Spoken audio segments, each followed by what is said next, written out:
Week 6, Holy Week, Easter Day. We made it to the last one. Okay, title for today is Losing and Finding. So, John 20, verses 11 to 18. Mary stood weeping outside the tomb. As she wept, she bent over to look into the tomb, and she saw two angels in white sitting where the body of Jesus had been lying, one at the head and the other at the feet. They said to her, "Woman, why are you weeping?" She said to them, "They have taken away my Lord, and I do not know where they have laid him." When she had said this, she turned around and saw Jesus standing there, but she did not know that it was Jesus. And Jesus said to her, "Woman, why are you weeping? For whom are you looking?" Supposing him to be the gardener, she said to him, "Sir, if you have carried him away, tell me where you have laid him, and I will take him away." Jesus said to her, "Mary." She turned and said to him in Hebrew, "Rabboni," which means teacher. Jesus said to her, "Do not hold on to me, because I have not yet ascended to the Father. But go to my brothers and say to them, I am ascending to my Father and your Father, to my God and your God." Mary Magdalene went and announced to the disciples, "I have seen the Lord." And she told them that he had said these things to her. Something happened in the night. Long before the first light of day, before anyone was around to witness it, before any human hand or faith could claim any involvement or revelation, God acted in the dark. Somewhere on the edge of the sleeping city is a garden with a tomb in it. The stone that sealed its entrance has been rolled away. The tomb is empty. "The world has been breached by an enclave of non-death," wrote Orthodox theologian Olivier Clément about that empty place at the heart of the Christian faith, and there it waits to be discovered. That's in Olivier Clément's The Roots of Christian Mysticism, published by New City in 1995.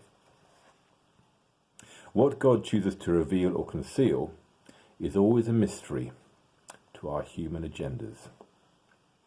Mary finds it first. The tomb is empty, the body is gone. Here in John's account, she is alone. The Gospels vary in emphasis and therefore detail. The men have come and gone home again in bewilderment. What is she to do? Grief-stricken and bewildered, she checks again. Now there are angels in there. "Why are you weeping?" they ask. It is a strange question to ask someone standing by a grave. You would think the answer was obvious. Mary can only assume that the body had been stolen. So it is that the first experience of resurrection is of loss and emptiness. But there is no other way. We will not come to it by any familiar ways of human understanding. Not for the first time, we encounter nonsense. Arguments for the resurrection suggest grounds for faith, but arguments cannot create faith. The empty tomb didn't convince the first disciples. Where was the body? It was yet another cruel twist in a story that had already left them frightened, traumatized, and uncomprehending. Turning is the key action in this story. It changes everything. Mary turns away from the tomb. Someone is standing there, someone she knows so well, but now does not recognize. Why are you weeping? That question again. But faith comes to existence where it is needed most, in the very heart of our incomprehension and helplessness. This will be a familiar theme in the stories that follow. The risen Jesus is not to be recognized by human choice or will. It is for him to reveal himself. Faith is a gift. What is encouraging is that he is present, even without our recognition. There is a delightful irony in Mary's confusion. She was, in a way, quite right to think of Jesus as the gardener. Notice how John has set the scene. They are standing in a garden. It is the morning of the first day. Jesus is the new Adam. This is the beginning of a new creation. And Jesus begins, as the first creation began, by naming Mary. Now Mary turns again. But this time it is an astonished and joyful recognition. The world has been breached. Life streams through it. Christ is risen. Like Mary, we have only one journey to make. We must come to that place. We too must bend, look into the place of death, and find it empty. That much we can do. And then, with our own mix of bewilderment, grief, searching, and questioning, we must turn.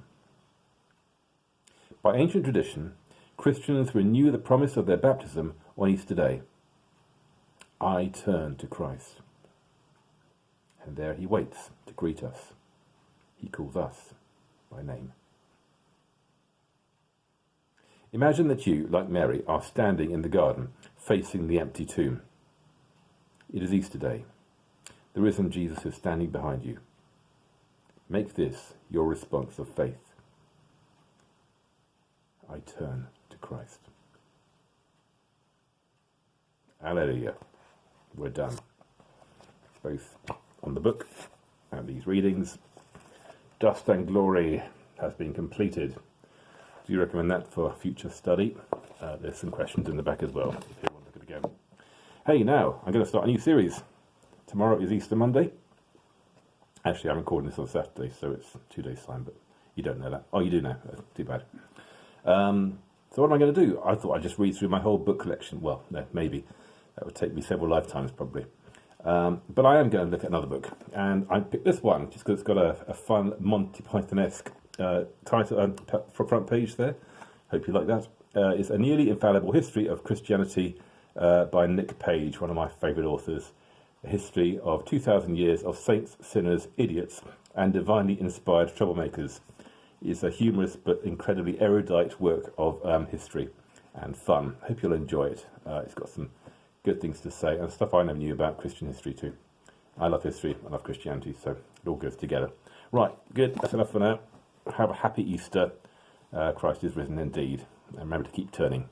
Bye now.